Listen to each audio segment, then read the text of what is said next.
Up on Valley News Live at 10, a couple of Good Samaritans sprang into action to make sure a family's lost Christmas presents were returned.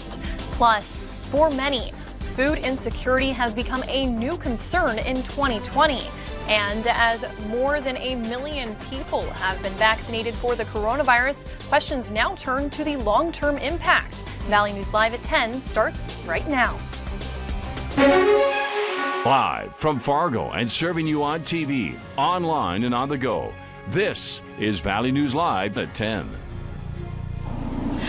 New tonight at 10, one family is sharing their Christmas miracle with us tonight. After losing all of their Christmas gifts on the drive home for the holiday, a kind stranger found a way to get them back to where they belong just in time.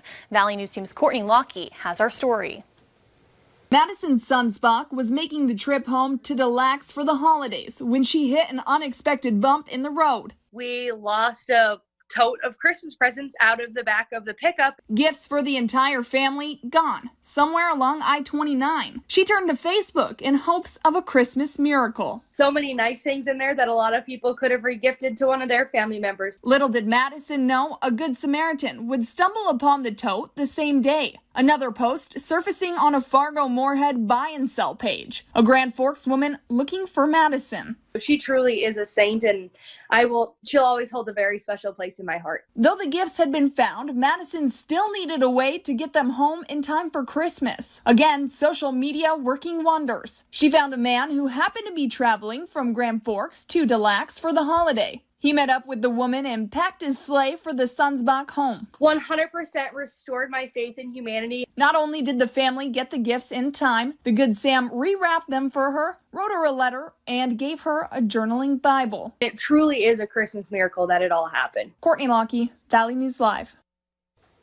The woman who found the presents is asking not to be named, saying this is what Christmas is all about and that she doesn't want any of the credit. A game was created to showcase the coronavirus vaccine. 16-year-old Plymouth, Minnesota native Josh Turniak created the game COVID Invaders. It's based on the game Space Invaders, where you shoot rockets to hit the targets.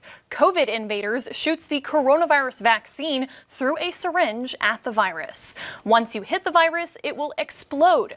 This pandemic has been hard for everyone, but Turniak says it's important to find the little things in life to make you happy.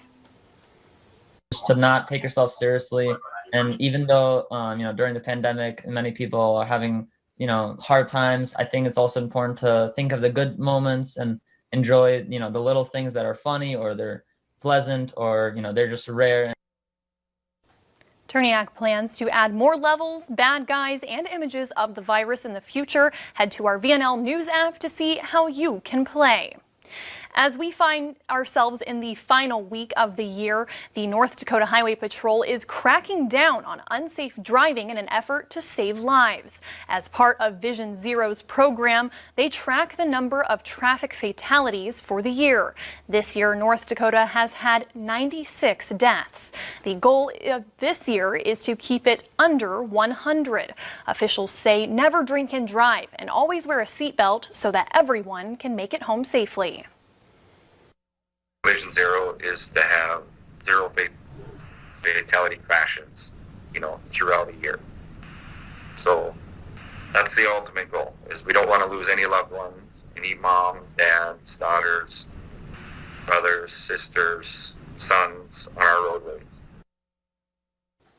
Find this story on our website for more information on the Vision Zero campaign. House Speaker Nancy Pelosi says Democrats will vote Monday on a standalone bill that would provide $2,000 direct payments to most Americans. Her announcement came moments after Democrats tried to approve the payments Thursday on the House floor. House Minority Leader Kevin McCarthy blocked it. Democrats siding with President Donald Trump on this issue. The president says he will veto the COVID relief bill if direct payments aren't increased. If the president doesn't sign the bill, current funding runs out at the end of the day on Monday, the 28th, and there could be a partial government shutdown. This holiday season will be a difficult one for millions of Americans. With the COVID-19 pandemic came widespread job insecurity and then food insecurity for many. Our Washington Bureau's Peter Zampa reports some food bank workers have never seen anything like this. What we've really seen is a lot of new clients. 2020, a year of unprecedented events, many unwelcome. People have never asked for food before, never been in the situation before. For Jocelyn Landtrip, marketing director at the Food Bank of Northern Nevada in Reno, 2020 brought historically long lines, signaling skyrocketing food insecurity brought on by the pandemic. Landtrip says many people were hungry before COVID-19 came to Nevada. We saw an immediate increase in March and April. Nevada's shutdown crippled its tourism-reliant economy. April became the busiest month ever for Landtrip's food bank. 8 months later, demand remains sky high for the holidays. Our biggest concern is making sure that we have the resources to be there for those families for months and months, maybe years. In addition to dealing with this uptick in food insecurity, food banks are also forced to rethink how they distribute food because of health guidelines. Zuani Villarreal from Feeding America says her organization is being pushed to the limit. We've seen a lot of people that used to be volunteers that are now in line getting food from food banks. Villarreal says 80% of their roughly 200 food banks across the country are still seeing increased demand. The nature of the pandemic cut their volunteer supply. She says they need government assistance to ease some of the burden, but no matter how stretched resources are, Villarreal is pleading with people to get help if they need it. We're all in this together and we will get through this. Peter Zampa, Valley News Live. With so much uncertainty surrounding something as crucial as a meal, we want to say thank you to everyone who has joined us in helping the Great Plains Food Bank. So far, our virtual food drive has raised nearly $24,000. That's 60% of our goal. We are still collecting until New Year's Eve. If you are willing to help, there are a number of items you can purchase and donate right from your phone. Download our free VNL News app, look for the virtual food drive, and click to donate. Later on Valley News Live at 10, two sisters got to experience pregnancy together from the start all the way to delivery.